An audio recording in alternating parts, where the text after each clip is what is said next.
E hoje vamos com mais um creme mágico e com um sabor que sempre faz muito sucesso, aceita várias combinações e esse é o melhor de todos, pois não vai ao fogo e isso representa praticidade pra gente. Então vamos de creme mágico no sabor de leite ninho e você pode utilizar em vários preparos.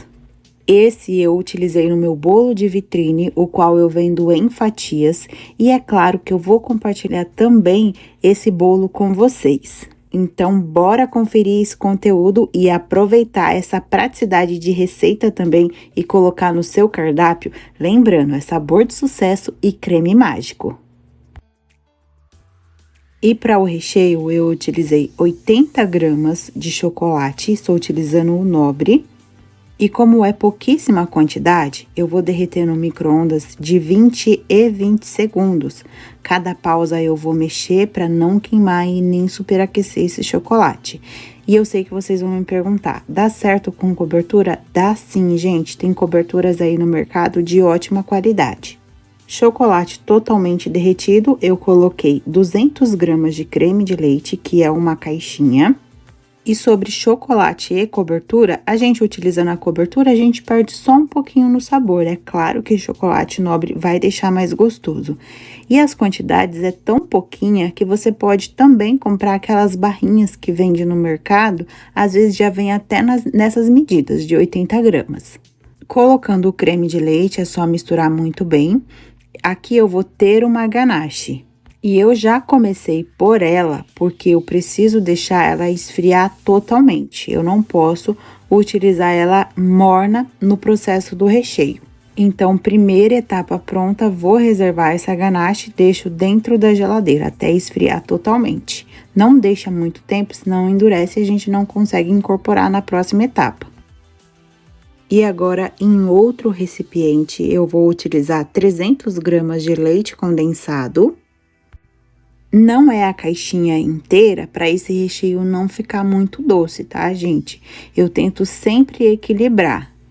E uma observação, esse meu leite condensado está gelado, precisa. Já falo para vocês o porquê.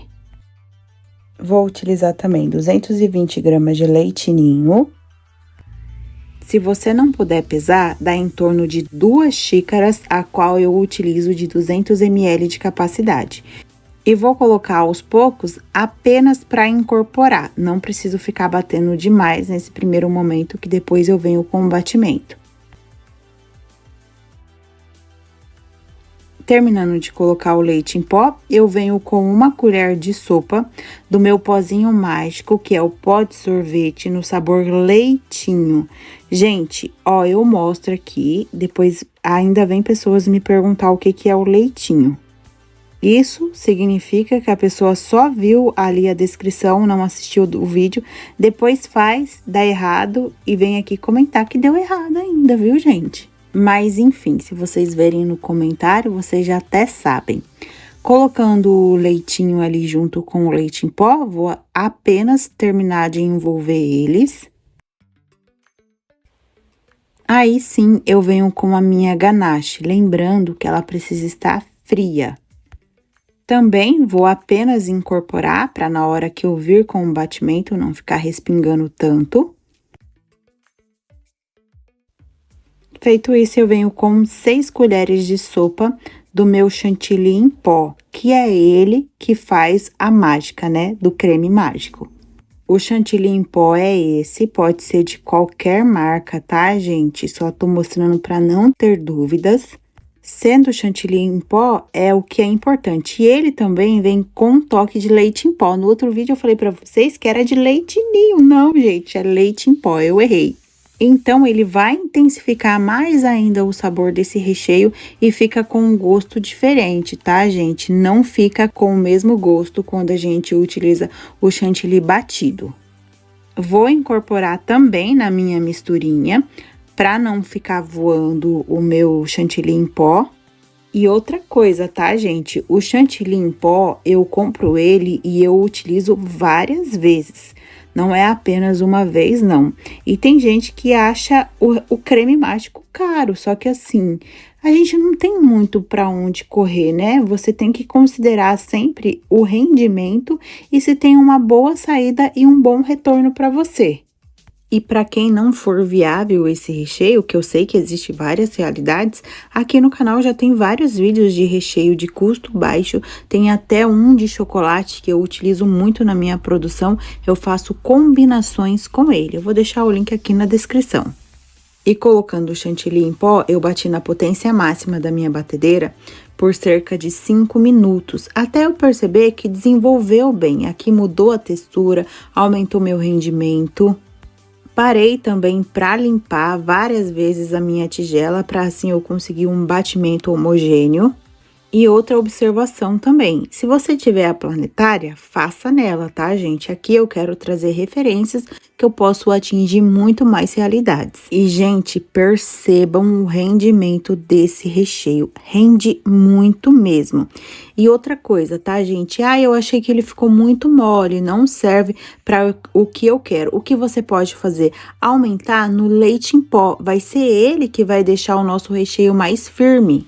Só que todos os recheios mágicos, tá, gente? Ele é mais mole. É por isso que eu utilizo em bolos de fatia, bolo de pote, copo da felicidade.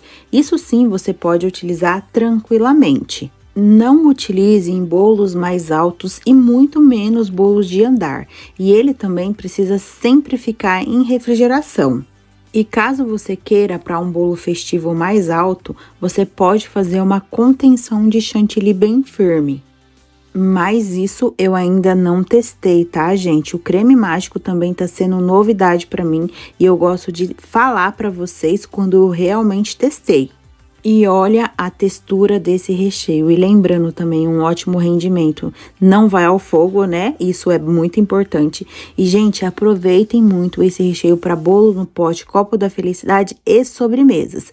E uma dica, se você fizer esses produtos, aumente mais uma caixinha de creme de leite. Você vai deixar ele ainda mais suave e também vai ganhar muito mais no rendimento. E o peso desse recheio foi de 871 gramas. Eu já descontei o refratário, tá, gente? Esse rendimento é do recheio mesmo. E como eu fiz bolo de vitrine com esse recheio, e muitas pessoas estão na dúvida da minha massa de 4 ovos, eu vou recapitular ela aqui rapidamente para vocês, para ninguém também ficar perdido. Como falei, utilizo 4 ovos inteiros, eles estão grandes, dá em torno de 200 gramas. Sempre peso os ovos, pois ele faz diferença na receita e os meus ovos estão em temperatura ambiente. Nele eu já coloquei essência de baunilha. Feito isso, eu venho com 180 gramas de açúcar refinado, já coloquei também uma pitada de sal. O açúcar e a farinha eu sempre peneiro. E se você não tiver balança, aqui no canal tem já essa massa disponível em xícaras, tá, gente? Como eu sempre falo, eu só trabalho pesando mesmo todos os meus ingredientes. Nessa etapa, eu vou colocar para bater por 5 minutos na potência máxima da minha batedeira.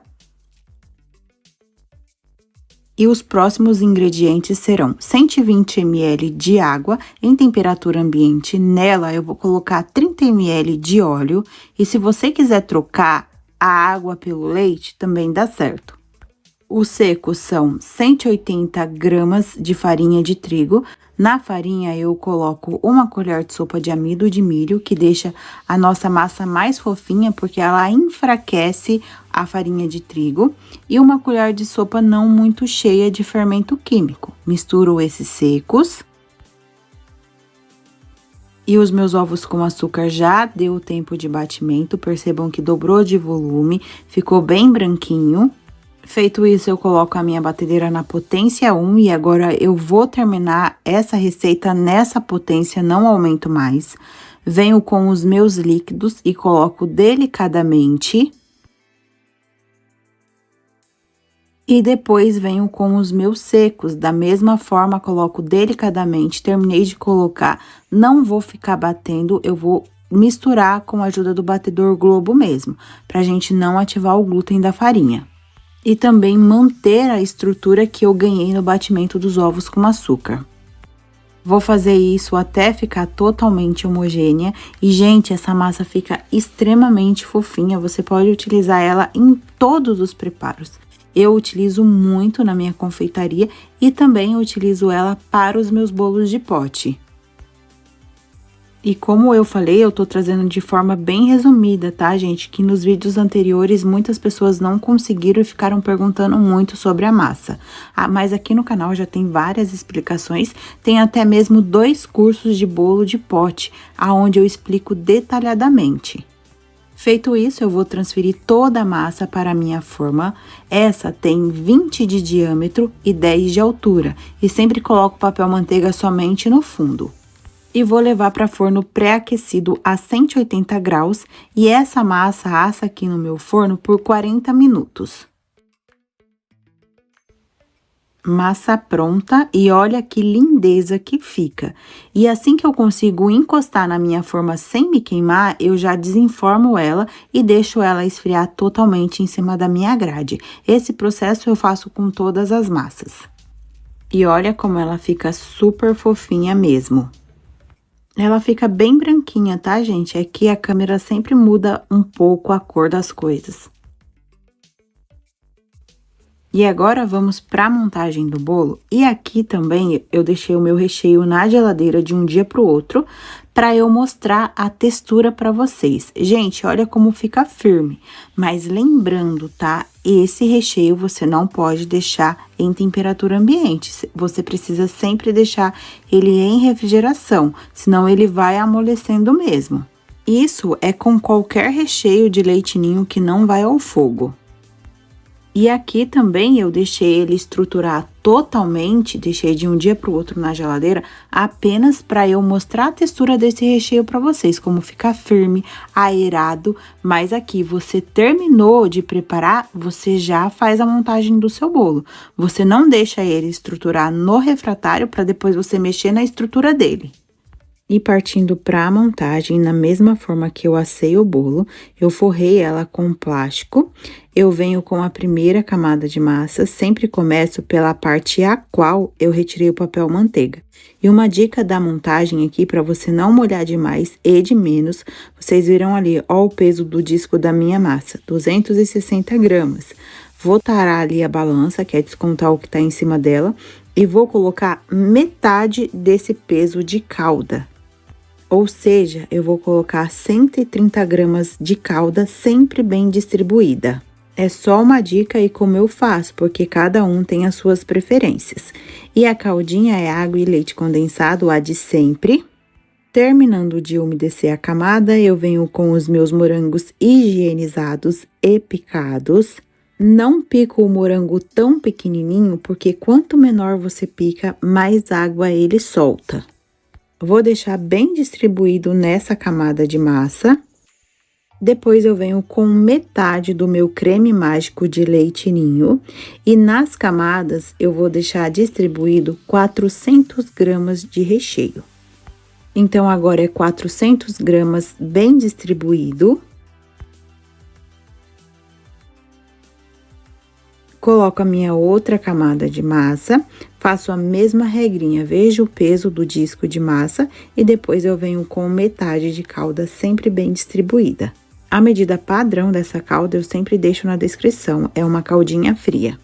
E depois eu vim com uma camada de uva. Aqui, gente, eu estou utilizando as 2 frutas, elas ajudam muito a suavizar o bolo, mas assim, você pode fazer sem frutas, ou então você pode utilizar só morango, uvas, pode usar abacaxi, pêssegos, ou então você pode fazer a combinação desse recheio com outros recheios também. E vou repetir o processo do recheio, eu vou colocar 400 gramas nessa camada, que é o restante do recheio.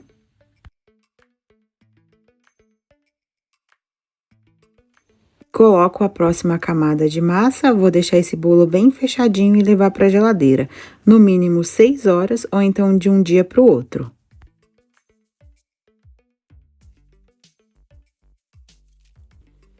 Desenformo o meu bolo e para decoração eu vou utilizar o chantilly batido, já tem vídeo também aqui no canal. Eu utilizo apenas o chantilly mesmo, tá, gente? Hidratado com um pouquinho de leite condensado, principalmente para bolos de vitrine, que não racha mesmo. Faço sempre uma pré-camada para deixar bem nivelado e também selar os farelos. Depois venho aplicando o chantilly com o bico Perlé 2A da Wilton, ou então você pode cortar a ponta da manga de confeitar. Sempre deixo bem alisado para depois eu vir com a espátula de textura.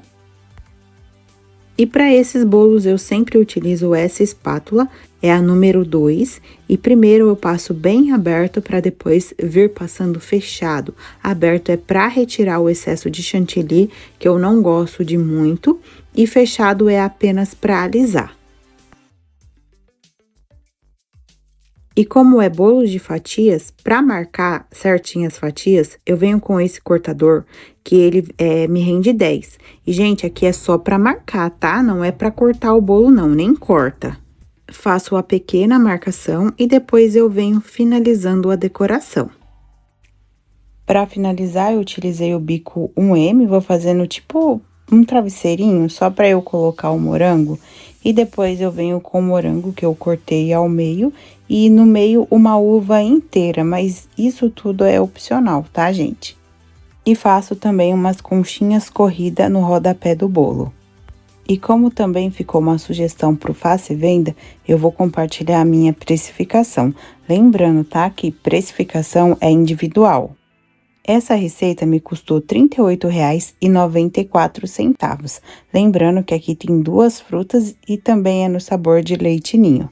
O rendimento foram 10 unidades e o aplicativo sugeriu para as minhas vendas o valor de cada fatia por R$ 14,37. Teria como também reduzir o custo se cortar em 12 pedaços, mas aí eu acho que fica muito pequeno. A validade desse bolo eu dou de 3 dias sobre refrigeração por conta das frutas. E sem as frutas, eu dou a validade de 5 dias, sobre refrigeração também. Esse creme mágico é mais sensível, ele precisa sempre ficar sobre refrigeração. E é isso, pessoal, que eu tinha para hoje. Eu espero que você tenha gostado desse conteúdo, que ele tenha te ajudado de alguma forma. Se isso aconteceu, deixa aqui para mim o seu retorno, que é o seu comentário. Compartilhe muito esse vídeo para mais pessoas. E se você reproduzir qualquer receita aqui do canal, me marca nas minhas redes sociais. Todos os links estão aqui na descrição. E eu vou te esperar com certeza no próximo vídeo. E aproveitem muito o creme mágico, principalmente esse que é fácil de preparar. E vou deixar o link dos outros também na descrição.